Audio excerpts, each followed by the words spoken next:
نحمد و نصلی علی رسول الکریم اما بعد بسم اللہ الرحمن الرحیم قال النبی صلی اللہ علیہ وسلم الطہور شطر الایمان او کما قال علیہ الصلاۃ والسلام۔ اسلام میں صفائی ستھرائی کا بڑا خیال کیا گیا ہے۔ پاکیزگی کو، صفائی ستھرائی کو نصف ایمان قرار دیا گیا ہے، اور اللہ کے نبی صلی اللہ علیہ وسلم نے ارشاد فرمایا الطہور شطر الایمان، طہارت اور اسی طرح پاکیزگی اور صفائی ستھرائی ایمان کا حصہ ہے، ایمان کا جز ہے۔ اور صفائی ستھرائی کو اسلام میں پسند کیا گیا ہے۔ اللہ کے نبی صلی اللہ علیہ وسلم نے ارشاد فرمایا عشر من الفطرہ، 10 چیزیں ایسی ہیں جو انسانیت میں سے ہیں، فطرت میں سے ہیں۔ اور اسی طرح فرمایا عشر من سنن المرسلین، فرمایا 10 چیزیں ایسی ہیں جو تمام انبیاء علیہ السلام کی سنت ہے۔ ان 10 چیزوں میں سے 2 چیزیں پھر اللہ کے نبی صلی اللہ علیہ وسلم نے جو خصوصی طور پر بیان فرمائی، ان میں سے ایک ہے زیر ناف بال کاٹنا اور بغلوں کے بال اکھیڑنا۔ فرمایا یہ ضروری ہے، زیر ناف بال کاٹنا اور اسی طرح بغلوں کے بال اکھیڑنا، یہ ایک تو انسانیت میں سے ہیں، فطرت میں سے ہیں، اور دوسرا فرمایا یہ تمام انبیاء علیہ السلام کی سنت ہے۔ یعنی جتنے انبیاء گزرے ہیں ان کی سنت یہ تھی، وہ اپنے زیر ناف بال بھی کاٹا کرتے تھے اور بغلوں کے بال بھی کاٹا کرتے تھے۔ اب آیا اس کی کوئی حد ہے؟ زیر ناف بال کاٹنے کی حد ہے کہ کتنے عرصے تک کاٹے جا سکتے ہیں، اور اسی طرح اگر آدمی اتنا عرصہ نہ کاٹے اور اسی طرح کچھ مقدار گزر جائے، 20 دن 40 دن 50 دن کتنے مہینے گزر جائے تو اس پر آدمی گناہ گار ہوتا ہے۔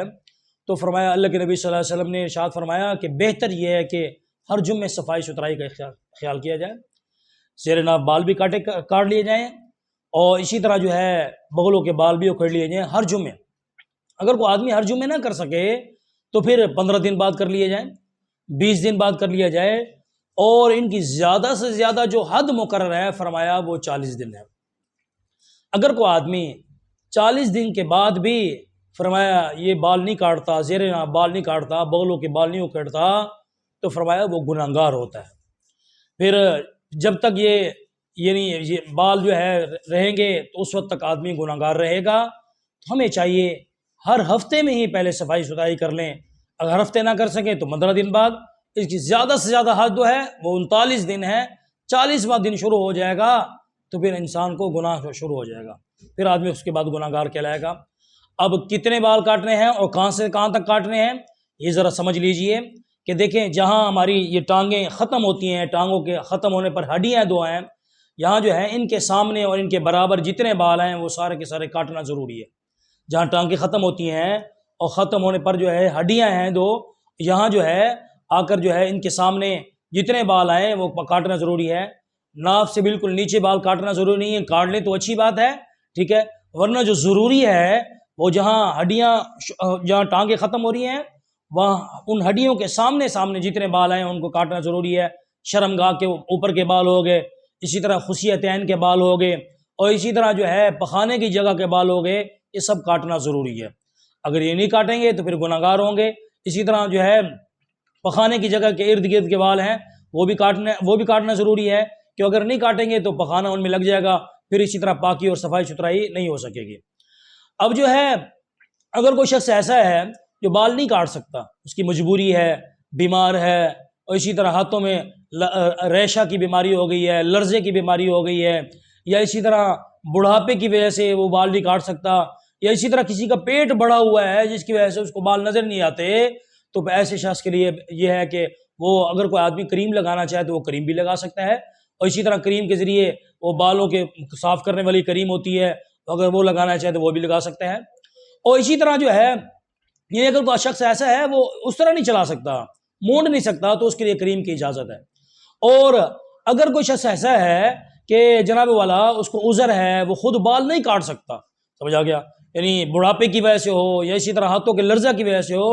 آیا کہ پھر اس کی بیوی اس کے بال کاٹ سکتی ہے کہ نہیں کاٹ سکتی ہے؟ اس کے بال کون کاٹے یا اس کو چھوڑ دیا جائے؟ تو فرمایا نہیں، ان بالوں کو چھوڑا نہیں جائے گا، بلکہ اگر مرد ہے تو اس کی بیوی جو ہے نا اس کے بال کاٹے گی، کاٹنا ضروری ہے۔ اب جو ہے اس کی بیوی بال کاٹے، اور اسی طرح اگر عورت ہے وہ کسی وجہ سے اپنے زیر ناف بال نہیں کاٹ سکتی تو اب اس کے بال جو ہے وہ مرد کاٹے گا، اس کے خاوند جو ہے بالوں کی صفائی ستھرائی کرے گا، اس لیے کہ اللہ تعالیٰ نے مرد اور عورت کو ایک دوسرے کا لباس قرار دیا ہے، ہاں جی۔ تو فرمایا اب اتنی ہی شرمگاہ دیکھی جائے جتنی ضرورت ہو، اور بالوں مرد ہے تو عورت کاٹے، عورت ہے تو مرد کاٹے۔ اگر کسی کا یعنی مرد ہے تو عورت فوت ہو گئی ہے، بیوی فوت ہو گئی ہے، تو اب جو ہے اسی طرح اب اس کے علاوہ اب کوئی بھی کاٹ سکتا ہے، ہاں جی، بیٹا ہے، اسی طرح باپ ہے، کوئی اور رشتہ دار ہے، ہاتھوں پر دستانے چڑھا کر جو ہے وہ کاٹ سکتا ہے۔ اسی طرح اگر جو ہے عورت ہے اس کے کاٹنے ہیں، وہ بیچاری خود اپنی نہیں کاٹ سکتی تو اس کے بھی کوئی کاٹ سکتا ہے، تو اس کا خیال کیا جائے۔ اللہ تعالیٰ مجھے اور آپ کو ان باتوں پر عمل کرنے کی توفیق